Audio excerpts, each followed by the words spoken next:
Good afternoon and welcome to the Preservation Association of Lincoln Brown Bag Lecture Series. My name is Eileen Burkton. I'm the coordinator of these brown bags. Our lecture today is sponsored by the Preservation Association of Lincoln. If you're interested in these programs, you can join our membership. You can go to preservelincoln.org. Our speaker today is Dan Worth. Dan is a partner and principal at BVH Architecture. He has over 38 years of experience in historic preservation, building rehabilitation, and facilities master planning. Since 1980, one of Dan's specialties has been focusing on historic preservation and rehabilitation through the Historic Buildings Survey, historic preservation planning, and numerous certified rehabilitation restoration projects, and in research and writing. Dan's recent experience includes over 150 projects for the Midwest region of the National Park Service for work on historic sites in a 13-state region, as well as clients including the state of Nebraska, the Nebraska State College System, the University of Nebraska, and the Smithsonian Institute. Dan was a member for the 12-year phased exterior restoration of the Nebraska State Capitol and the restoration planning at the Gateway Arch in St. Louis, Missouri. He recently directed the restoration of the Stuhr Museum of the Prairie Pioneer and the project that he's going to talk about today, the Douglas County Courthouse Hall of Justice Mural Restoration Project. Dan is active in local, state, and national historic preservation organizations and is a member of the College of Fellows of the Association for Preservation Technology International and the past chair of the Nebraska State Historical Preservation Board. Dan's talk today is titled The Douglas County Courthouse Hall of Justice Mural Restoration. Please join me in welcoming Dan Worth.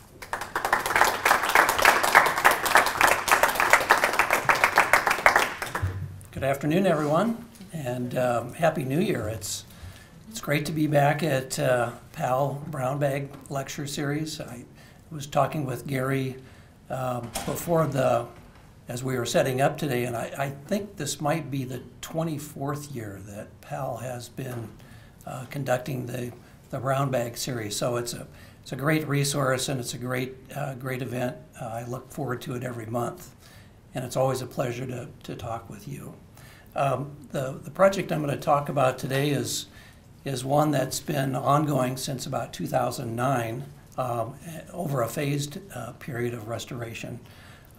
Even though it's in Omaha, it's got all these like good preservation stories. It has all these interesting threads that link together not only Lincoln and Omaha, but our entire state. So I'm going to give you a little bit of background about the project, talk about the process that we went through. We've got some great photographs of the after the preservation restoration was completed. And of course, need to give a little bit of credit to all of the team members that helped us along the way. So we're going to begin our journey with these gentlemen. The person sitting in the middle of this photograph is John Latenzer Sr. John Latenzer was born in Liechtenstein in 1858, I believe.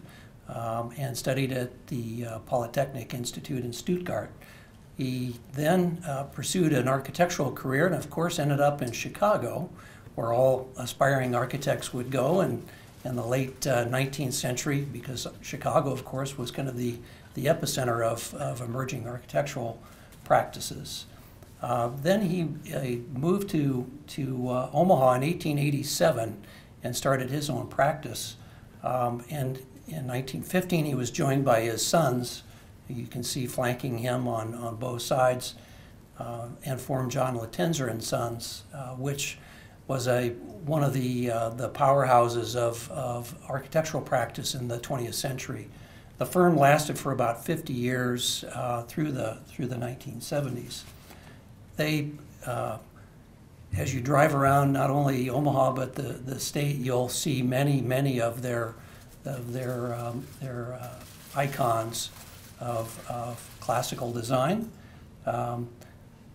Probably one of his most notable and most recognizable is the Omaha Central High School. which was constructed in 1900 and later additions in 1912. Of course, it's situated on the site of our first two territorial capitals from 1854 and 1858. Latenzer and Sons, Latenzer and Sons did a wide range of projects, including many notable commercial projects as well. On the left, you'll see Carpenter Paper Building from 1906. The middle is the Omaha Athletic Club, 1917. And of course, Brandeis Department Store. Many of us visited Brandeis when we were very young with our parents. It was a wonderful place to go, constructed in 1906.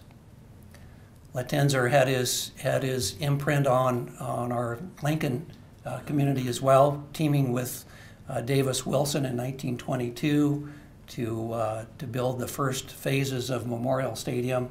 And of course, located near us here, the Temple Building in 1906. As I mentioned, Latenzer and Sons did projects all across our state. This was a little courthouse in Broken Bow, Nebraska, dating from 1911. And of course, what we're here to talk about today is the Douglas County Courthouse, which was constructed in 1909 to 1913. Of course, Latenzer, being in Chicago and of course being in Omaha, was certainly influenced by the Chicago World's Fair and the Trans-Mississippi Exposition, the City Beautiful movement and the classical revival styles of architecture. The Douglas County Courthouse, of course, rendered in Indiana limestone like our own Nebraska State Capitol.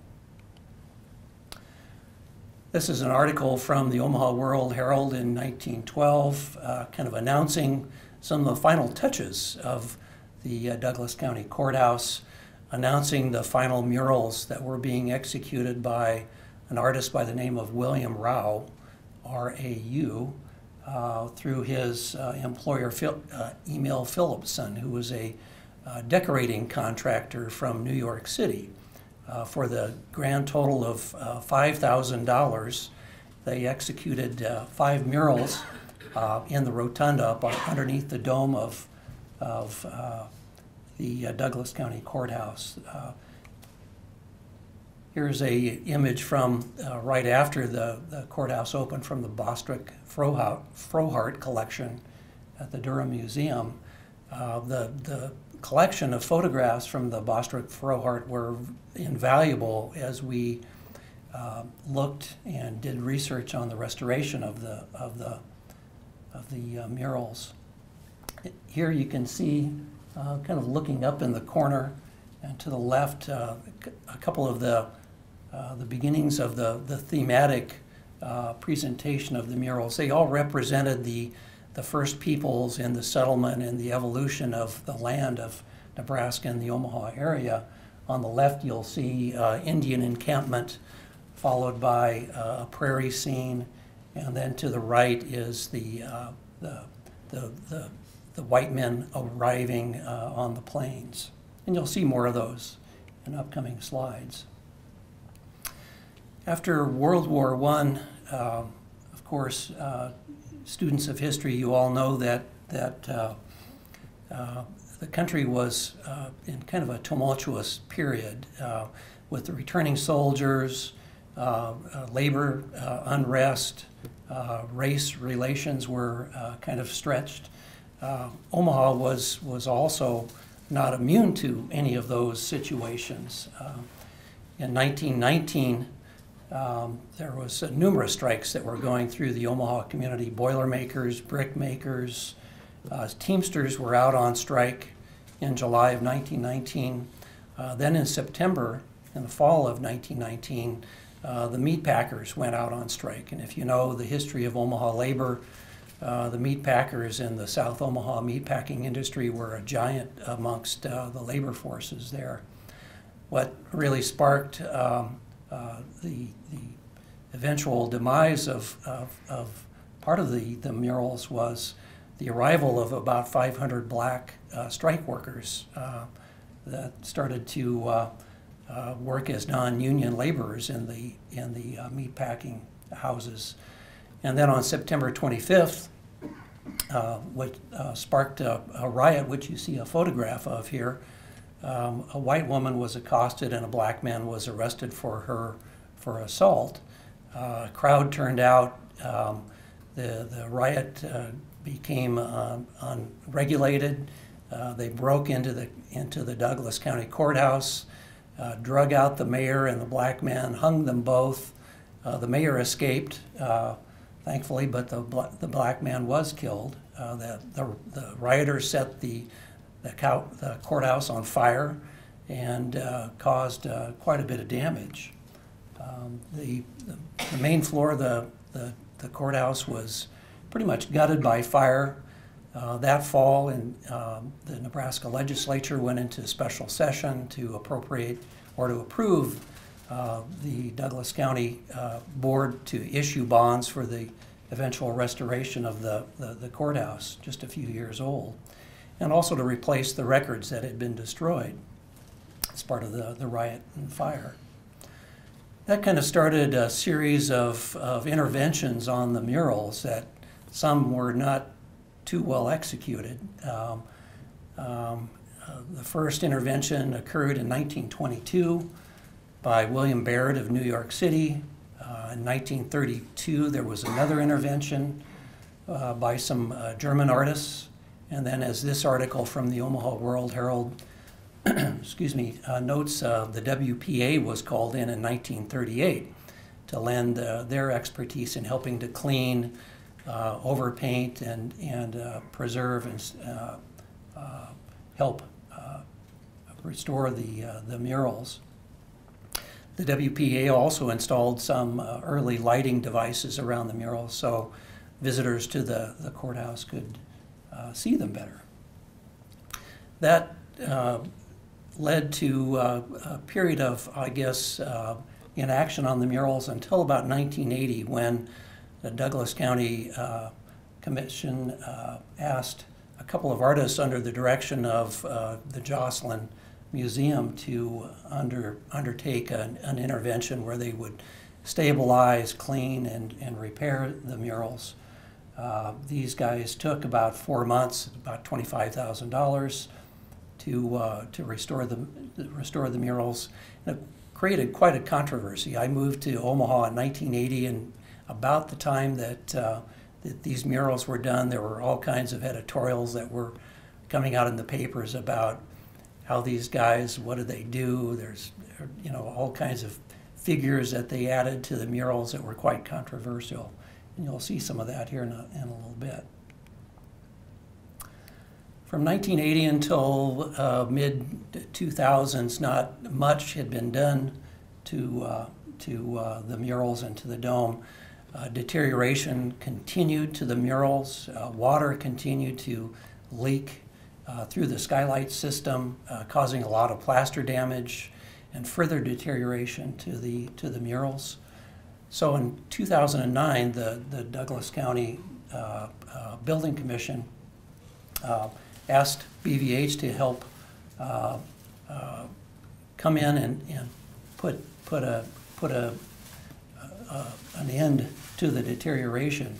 The first project that we undertook was complete skylight replacement, and this little drawing starts to illustrate the components of that project. It's a section through the skylight, the dome, and the drum. The murals are placed in these niches. These stained glass ley lights are here, and above that are the skylights themselves. So the first project replaced the entire skylight system. This photograph shows you the truss work and the skylights on top of it. That prevented water from leaking in and causing plaster damage and chunks of plaster falling 6 stories down to the rotunda floor. The next phase of work that was undertaken in 2010 was the actual stabilization and restoration of the stained glass ley lights. And again, that's this layer right underneath the skylights. The stained glass lay lights are composed of these triangular shaped, 16 of them, stained glass panels in wood frames. All of those were carefully removed, taken to a stained glass restoration shop in Omaha. I think Mark Lambrecht did the restoration in 2010, and then they were reinstalled. You can see more details of those 16 stained glass panels. So from 2010 to approximately middle of 2016, Douglas County took a breath, and then in the middle of 2016, they took the leap to do the third and final phase of restoration. As the water had subsided, the plaster was starting to dry out, more plaster was starting to fall on the rotunda. So Paul Cohen, who's the Omaha Douglas Public Building Commissioner, contacted us and developed a public-private partnership to take on the restoration of the 8 murals. The murals, as we found them in 2016, were in a variety of conditions, all resulting from that initial fire in 1919. And then by those somewhat haphazard repairs over the 80 or 90 years. This is the initial mural number 1, which is called Indian Encampment. But a close-up examination, you can see that the water damage had caused lots of deterioration. The plaster behind the murals was exfoliating, the paint was peeling, murals were sagging and coming loose. And as you can see in this upper right corner here, actually parts of the original canvas had been removed and paint was applied directly to plaster during some of those previous attempts at restoration. So in May of 2016, BVH started working on the mural restoration project. We developed a set of bid documents and specifications for the restoration. We sent those bid documents out for public bidding. And in the fall of 2016, we enlisted the aid of Evergreen Architectural Arts from Chicago and New York City to help with the restoration. So with Evergreen Architectural Arts on the team, the first bit of work that we had to do was figure out how we were going to gain access and create a safe working environment for the restoration. So we developed a strategy. This is that same view looking up at the 6th floor, and what you're seeing is the underside of some trusses in a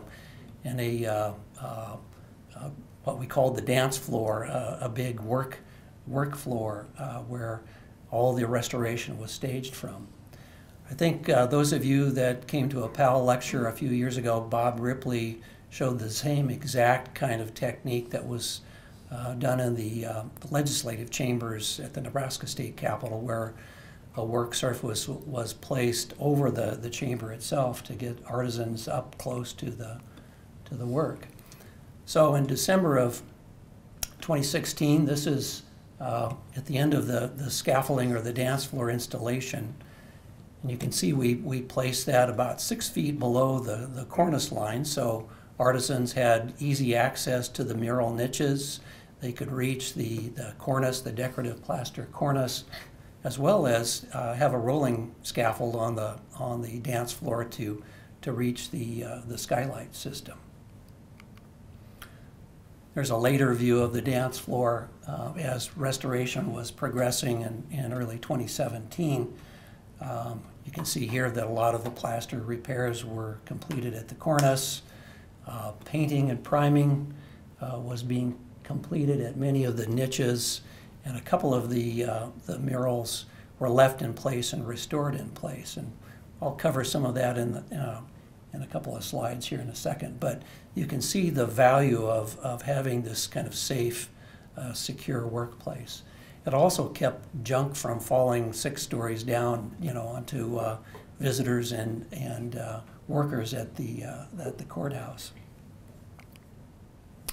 As part of one of the first steps of the restoration process, having the work deck, there was to start to get up close to the surfaces and see what we could find out about the history of the colors and materials that were used. And right in the middle of this slide, right here, you can start to see where we're doing some exposures and some paint analysis.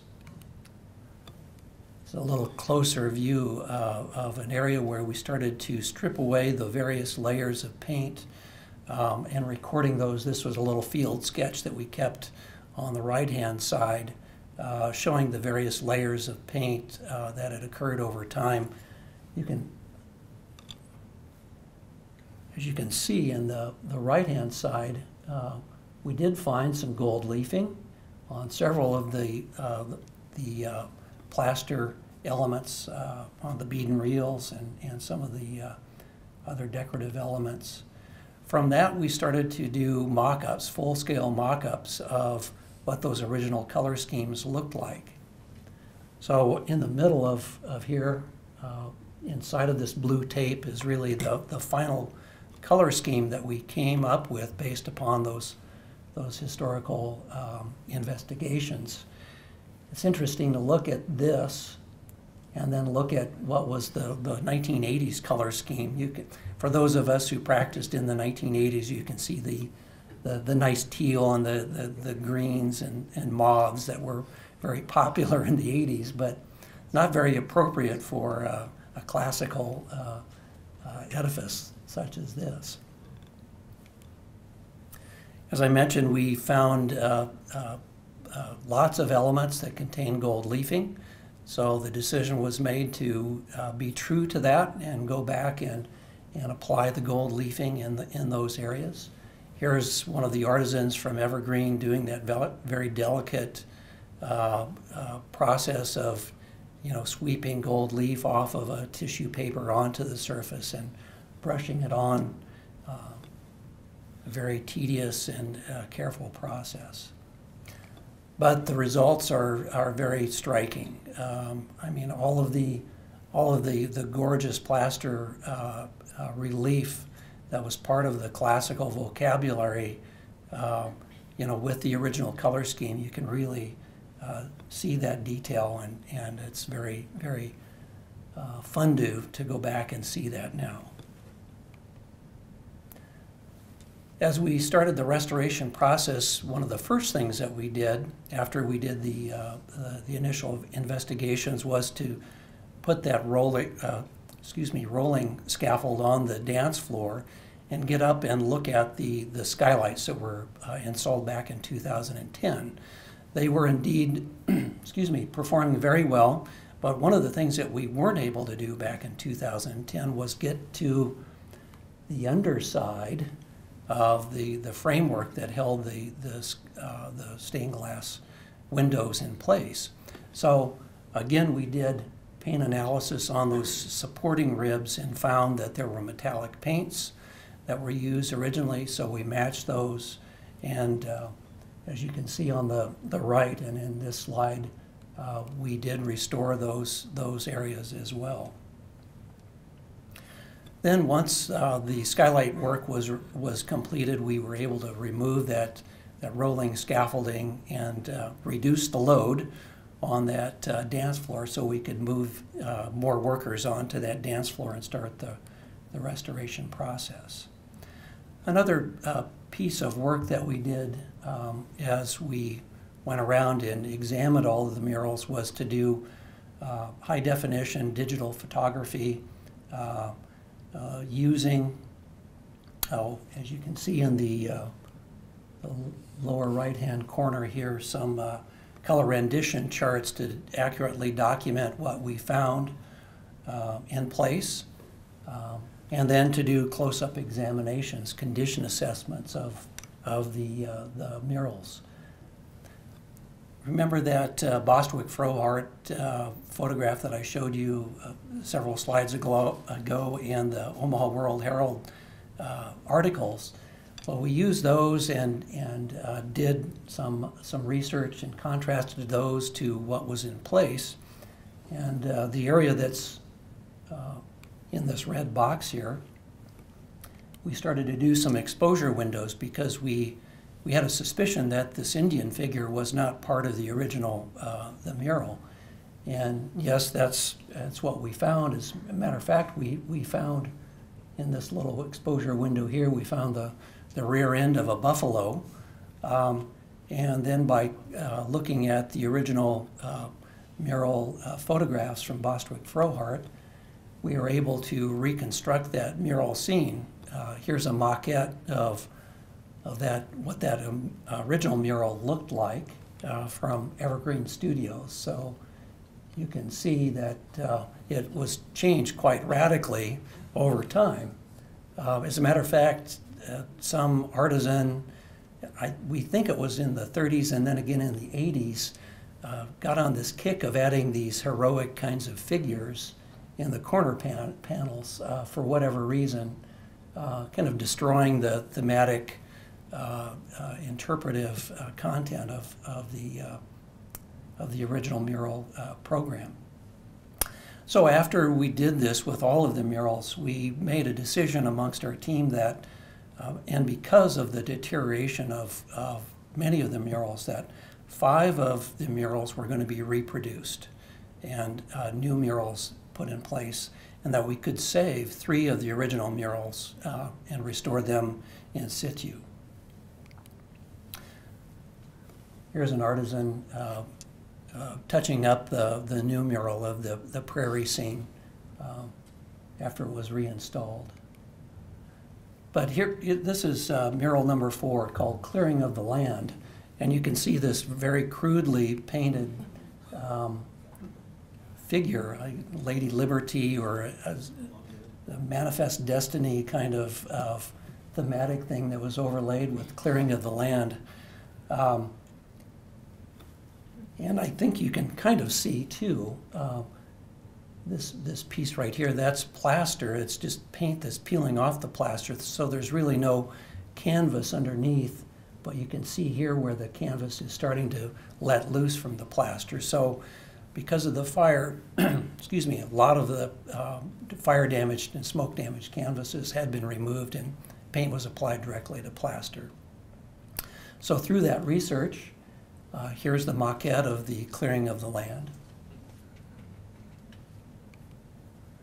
The same goes for number 6, mural number 6, which is wheat fields. This was kind of the goddess of agriculture, I guess. But the final maquette for that is more of this kind of a scene, true interpretation of early agriculture and the bounty of harvest.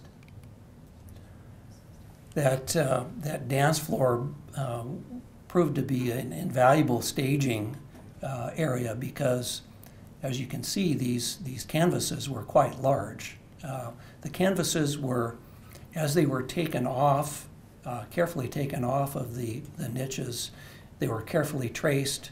They were shipped to New York, where they were repainted and in pieces. Then they were shipped back to Omaha, laid out on the dance room floor. And then this series of slides shows how the artisans would then restore those canvases back into those niches, trim them to fit, and then carefully touching those up. It's a very labor-intensive process. And then the final one, this was the image and was the result of a lot of editorials in the Omaha World Herald in 1980 from that restoration period. It's the mural number 8, which is the Missouri River Valley scene. But for some reason or other, there's this hovering angel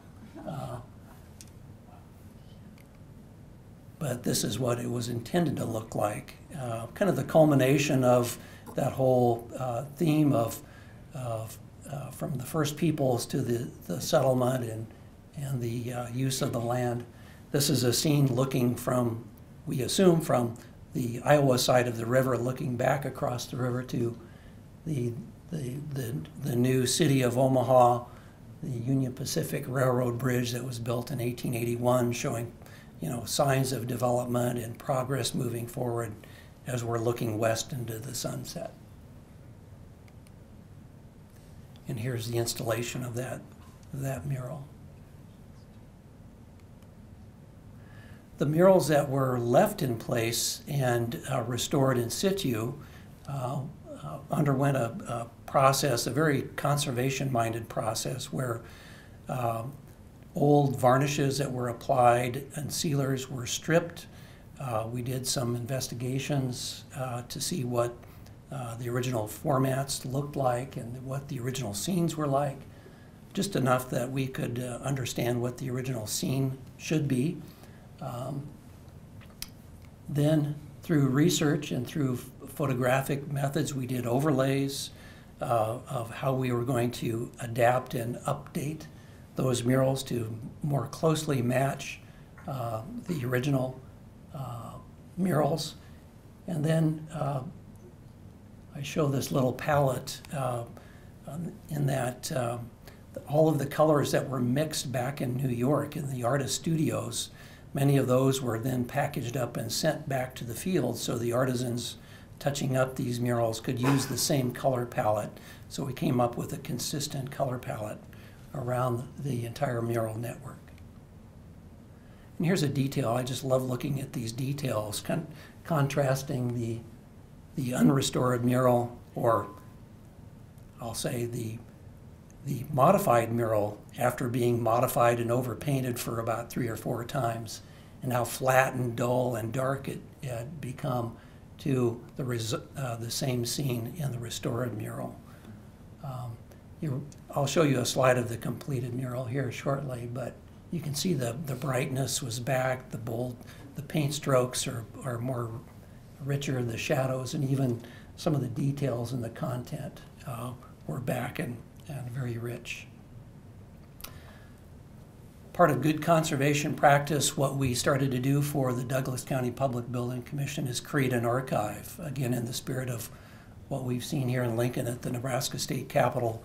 All of the investigative pieces, the samples, the materials, all of the pieces that we removed, we carefully cataloged, wrapped, and stored, and now the Building Commission has an archive that they can go to for the next generation of restoration that might occur in the building.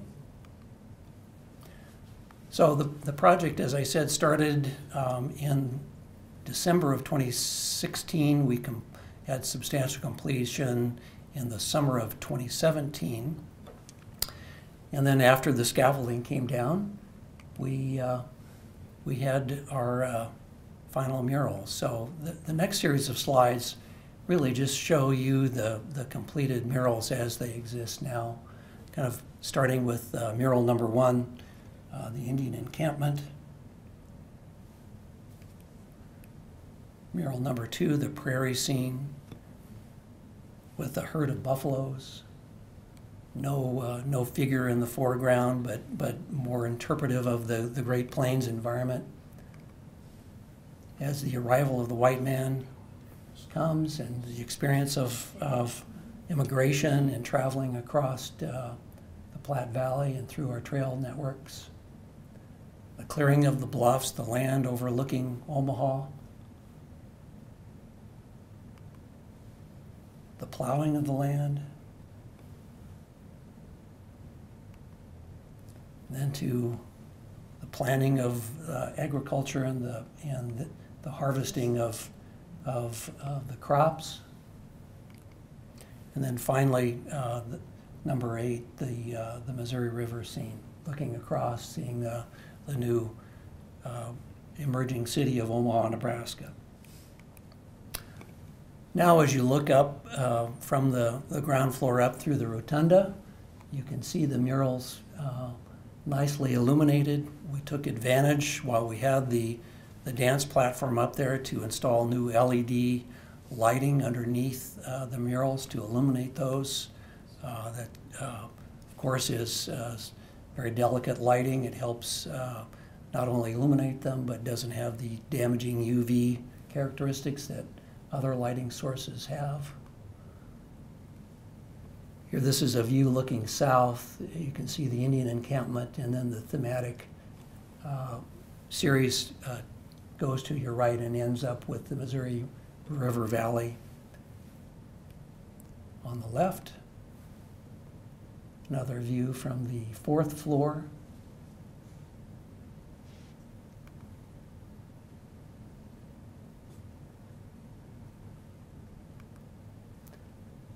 The final slide.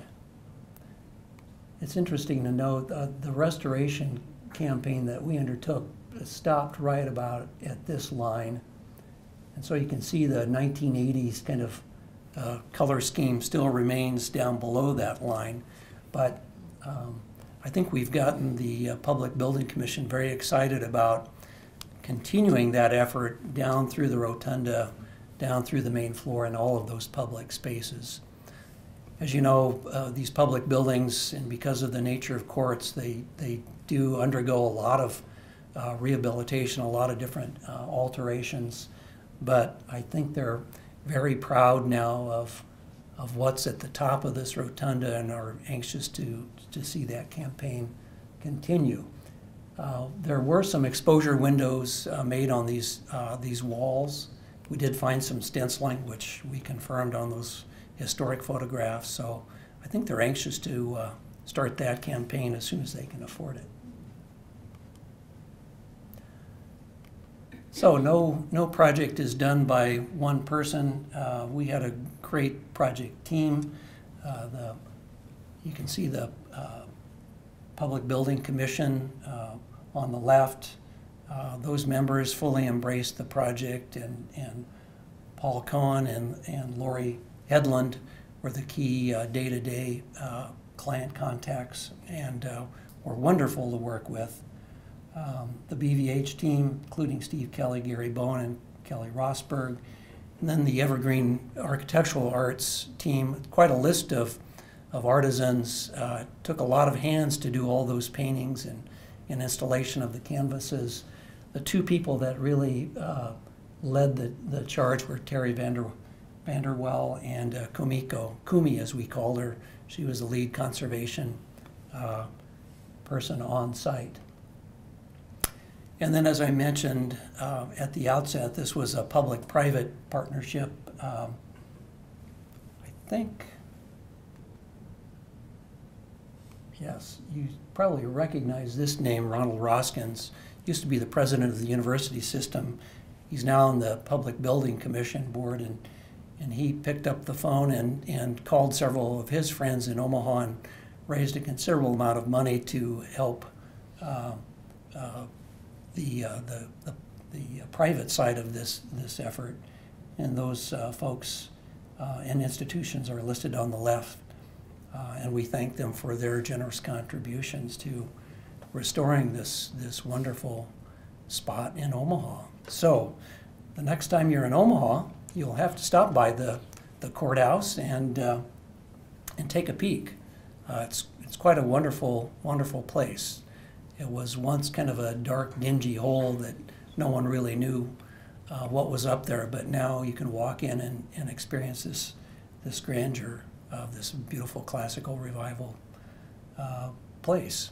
So with that, I'll stop and entertain any questions that you might have. Yes, Mike. General idea of the cost of the whole project? Yeah, Mike asked a question about the cost of the entire project. The contract for restoration, including contingencies and some other factors, was about $470,000. That was for the mural project? For the mural project, yeah. What about the skylight and the lay-in? Skylight and the stained glass restoration. I don't have that number with me today, Mike, sorry, but Yeah, Matt. Can you go back in your slides about 5 or 6 images? I have a question on right there, that one. Okay. There's kind of a balcony level here right below the murals. Is that an original element of the courthouse, or was that added later? It is an original.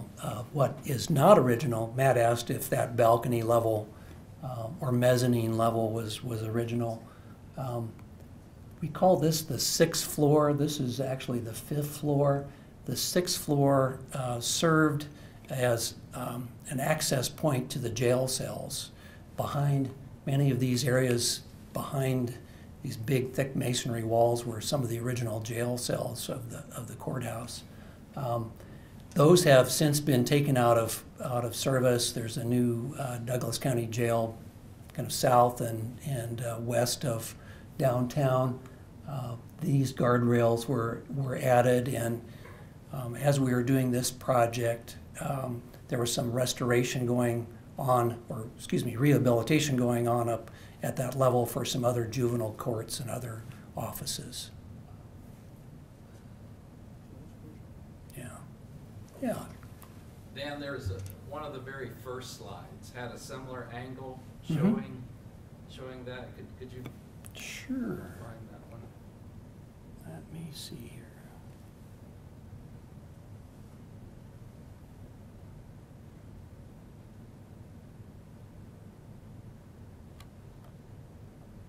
Are you looking for that black and white? Yeah, yeah. That one.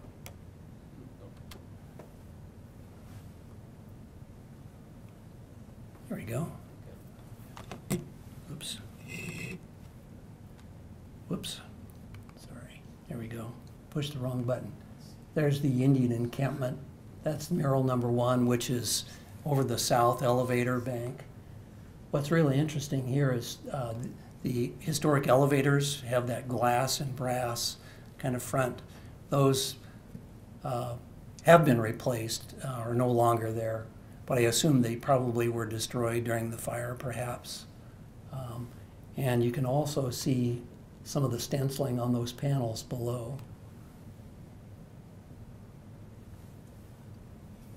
Eileen. Is this where you got, the original murals and what they were Mm-hmm. designed originally for?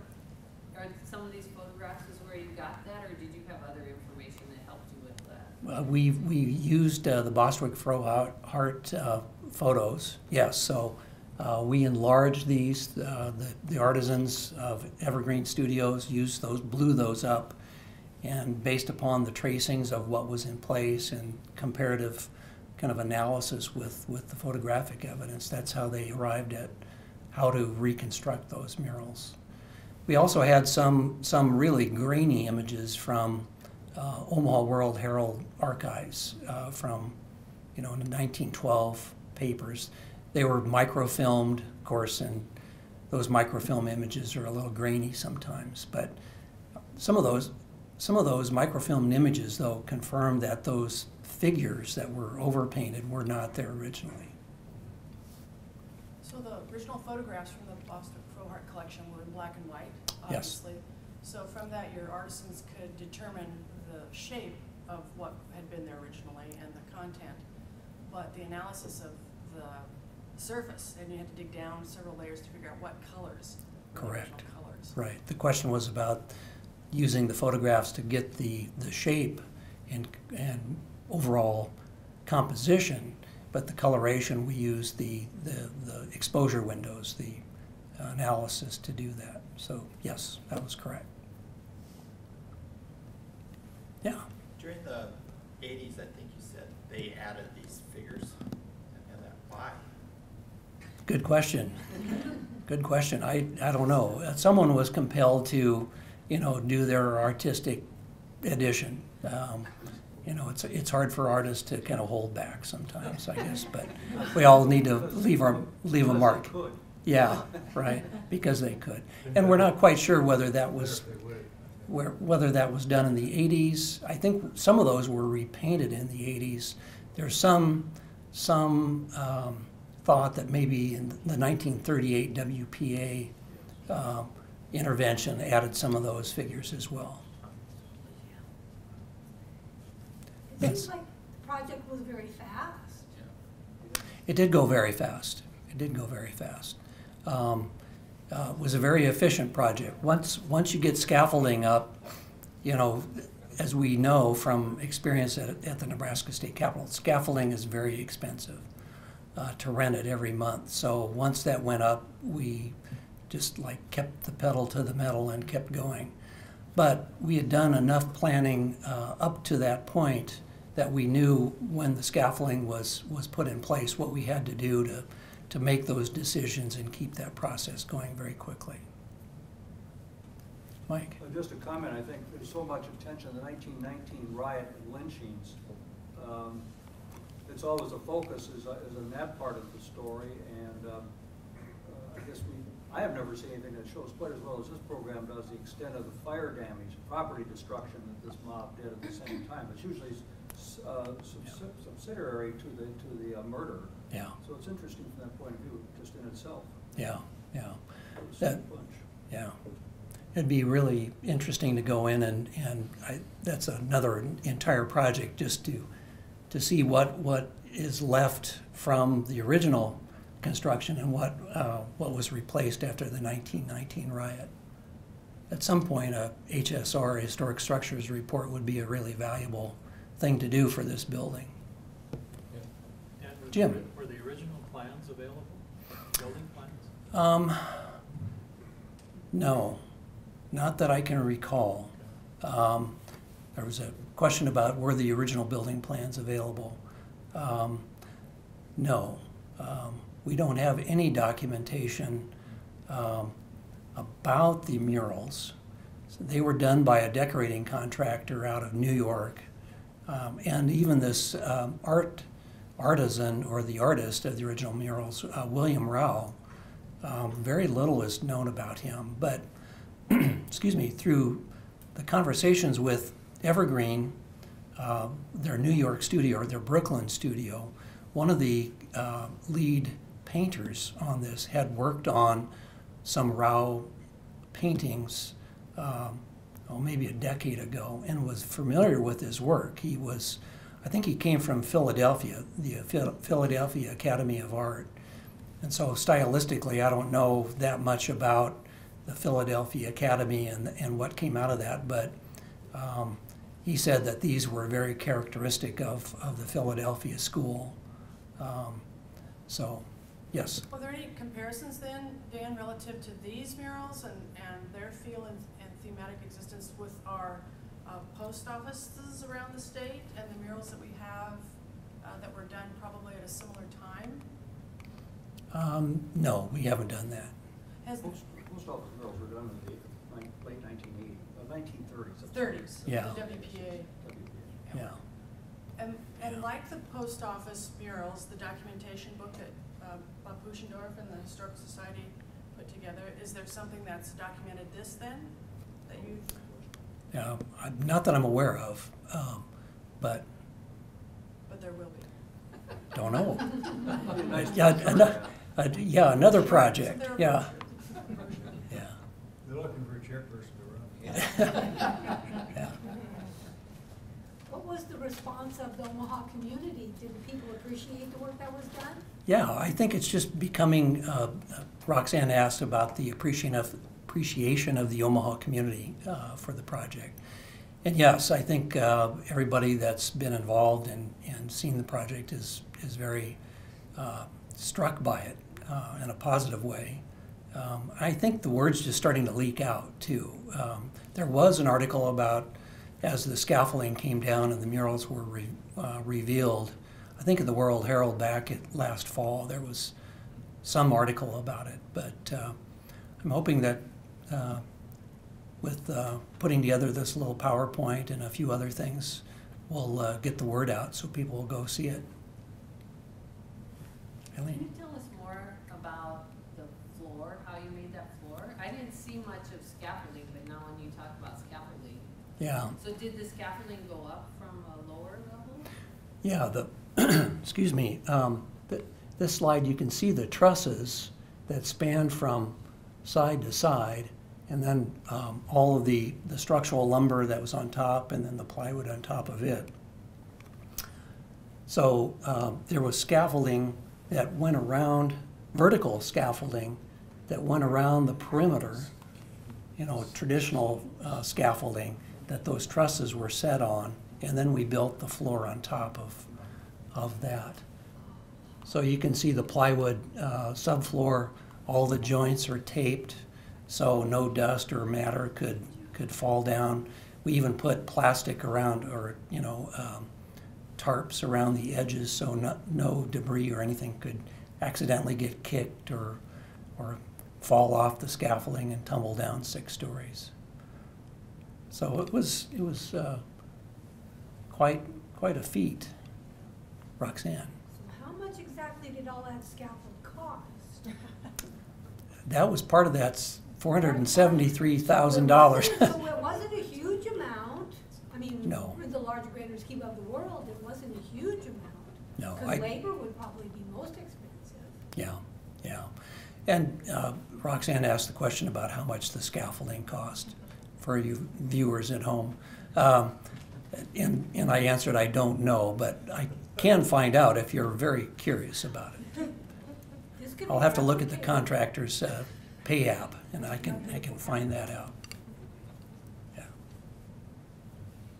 Okay. Any other questions? How are we doing on time? Pretty good. Okay.